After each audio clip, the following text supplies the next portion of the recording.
জয় শ্রীকৃষ্ণ। রাধে রাধে। হে কৃষ্ণ করুণা সিন্ধু দীনবন্ধু জগৎপতি কপিশ্ব গোপীকান্ত রাধাকান্ত নমস্তুতে।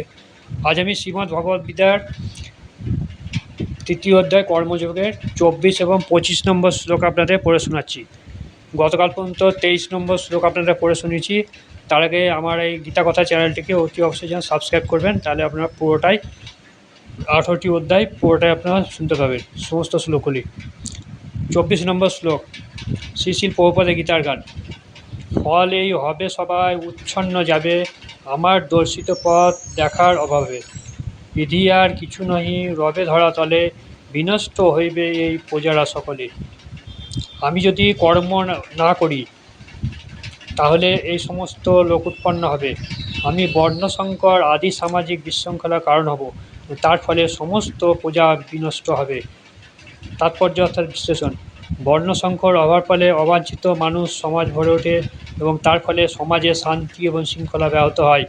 এই ধরনের সামাজিক উপদ্রব রোধ করবার জন্য শাস্ত্রে নানা রকম বিধিনিষেধের নির্দেশ দেওয়া আছে, যা অনুসরণ করার ফলে মানুষ স্বাভাবিকভাবে শান্তিপ্রিয় এবং সুস্থ সমভাবাপন্ন হয়ে ভগবত ভক্তি লাভ করে। ভগবান এই পৃথিবীতে অবতরণ করেন এবং তখন তিনি জীবের সর্বাঙ্গীন মঙ্গল সাধনের জন্য এই সমস্ত শাস্ত্রীয় বিধিনিষেধের তাৎপর্য এবং তাদের একান্ত প্রয়োজনীয়তার কথা মানুষকে বুঝিয়ে দেন। ভগবান হচ্ছেন সমস্ত জগতের পিতা, তাই তিনি যদি বিপদগামী হয়ে পথভ্রষ্ট হয় পক্ষান্তরে ভগবানই তার জন্য দায়ী হন। তাই মানুষ যখন শাস্ত্রের অনুসরণ না মেনে যথেচ্ছার করতে শুরু করে, তখন ভগবান নিজে অবতরণ করে পুনরায় সমাজে শান্তি এবং শৃঙ্খলা প্রতিষ্ঠা করেন। তেমনি আমাদের মনে রাখতে হবে, ভগবানের পদাঙ্ক অনুসরণ করাই আমাদের একমাত্র কর্তব্য। ভগবানকে অনুকরণ করা কোনো অবস্থাতেই আমাদের উচিত নয়। অনুসরণ করা আর অনুকরণ করা এক পর্যায়ভুক্ত নয়। ভগবান তার শৈশবে গোবর্ধন পর্বত তুলে ধরেছিলেন, তাকে অনুকরণ করে আমরা গোবর্ধন পর্বত তুলতে পারি না। কোনো মানুষের পক্ষে তা সম্ভব নয়। ভগবানের সমস্ত লীলাই হচ্ছে অসাধারণ, তার লীলা অনুকরণ করে ভগবান হবার চেষ্টা করা মূর্খতারই নামান্তর। তাই আমাদের কর্তব্য হচ্ছে তাকে অনুসরণ করে আমাদের জীবনের প্রকৃত উদ্দেশ্য খুঁজে পাওয়া। কোনো অবস্থাতেই তার অস্বাভাবিক লীলার অনুকরণ করা আমাদের কর্তব্য নয়। ভগবান তার শক্তিতে শক্তিমান ভক্তদের নির্দেশিত পথ অনুসরণ করাই আমাদের সকলের কর্তব্য। তাদের দেওয়া উপদেশ আমাদের সর্বাঙ্গীন মঙ্গল সাধন করে এবং যে মানুষ বুদ্ধিমান সে যথাযথভাবে উপদেশগুলি পালন করে। আমাদের সবসময় সতর্ক থাকা উচিত যাতে আমরা কখনো তাদের অনুকরণ না করি। দেবাদিদেব মহাদেবের অনুকরণ করে বিষ পান করা আমাদের কখনোই উচিত নয়। ভগবানের ইচ্ছার ফলে তার অসীম ক্ষমতার অধিকারী যারা চন্দ্র সূর্যের গতি নিয়ন্ত্রণ করতে পারে তাদের ঈশ্বর বলা হয়। আমাদের কর্তব্য হচ্ছে তাদের অনুসরণ করা। ভগবান প্রদত্ত শক্তির প্রভাবে তারা অসাধ্য সাধন করতে পারেন। সমুদ্র মন্থনের সময় যে বিষ উঠেছিল তা পান করে মহাদেব জগৎকে রক্ষা করেছিলেন, কিন্তু কোনো সাধারণ মানুষ যদি এক কণা বিষ পান করে তার ফলে তার মৃত্যু অবধারিত।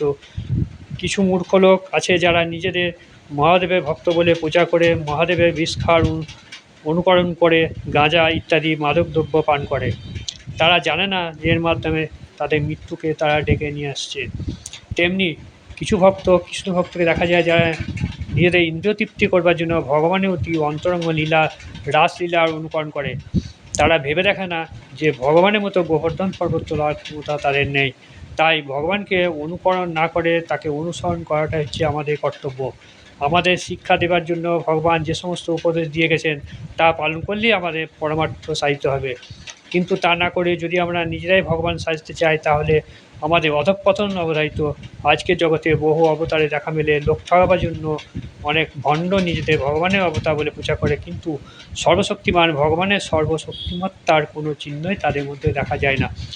তাহলে আমরা 24 নম্বর শ্লোকে কী বুঝলাম, যে আমাকে ভগবানের অনুসরণ করতে হবে কার্যকলাপ, কিন্তু ভগবানকে অনুকরণ করা উচিত নয়। কারণ ভগবান কেউ বলে যে শ্রীকৃষ্ণ প্রেমলীলা করেছেন বলে আমাকে প্রেমলীলা করতে হবে, তাহলে তো গোবর্ধন পর্বতটা তুলে দেখা, কিন্তু পারবে না।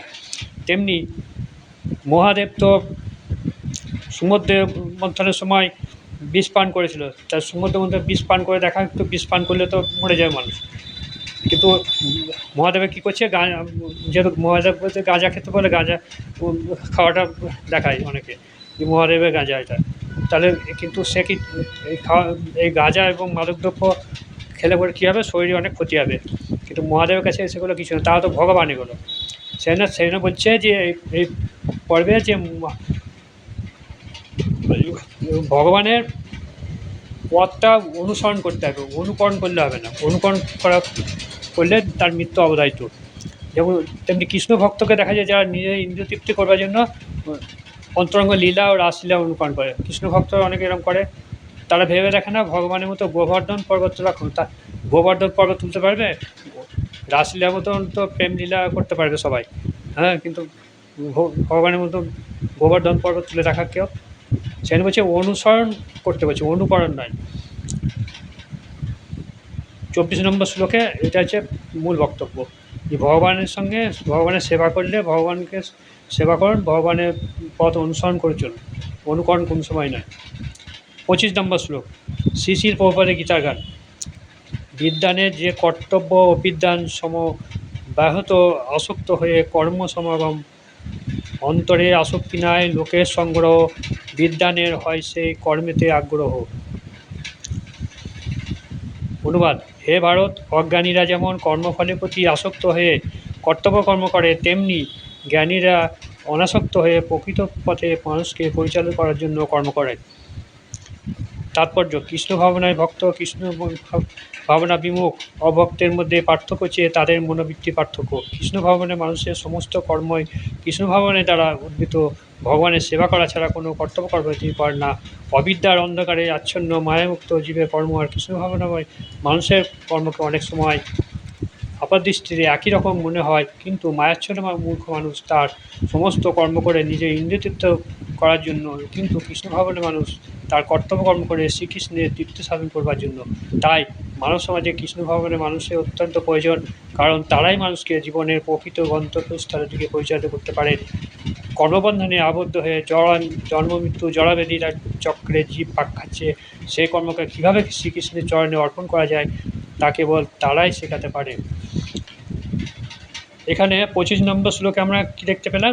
25 নম্বর শ্লোকে দেখতে পেলাম যে কৃষ্ণ ভাবন মানুষের কর্ম হচ্ছে কৃষ্ণের প্রতি সেবা করা, এবং তাই এটা হচ্ছে একমাত্র কর্তব্য। কিন্তু কিছু মায়াচ্ছন্ন জীবের কর্মরা কী করেন, যে কৃষ্ণ ভাবের মানুষরা কর্মকে অনেক সময় আপাতদৃষ্টিতে একই রকম মনে হয় না, কিন্তু কৃষ্ণ মায়াচ্ছন্ন মূর্খ মানুষ তার সমস্ত কর্ম করে নিজের ইন্দ্রিয় তৃপ্তি করার জন্য, নিজের ইন্দ্রিয় তৃপ্তি করার জন্য তারা কিন্তু কৃষ্ণের সেবা করে, কিন্তু কৃষ্ণ ভবনের প্রকৃত মানুষ সে নিজের কর্তব্য করে কৃষ্ণের প্রতি তৃপ্তি সাধন করার জন্য তার সেবা করে। এটা হচ্ছে 25 নম্বর শ্লোকের মূল বক্তব্য। আমার এই শ্লোকগুলো যদি আপনাদের ভালো লাগে তাহলে অতি অবশ্যই যেন লাইক, শেয়ার এবং সাবস্ক্রাইব করবেন। সাবস্ক্রাইব করতে যেন ভুলবেন না। নমস্কার।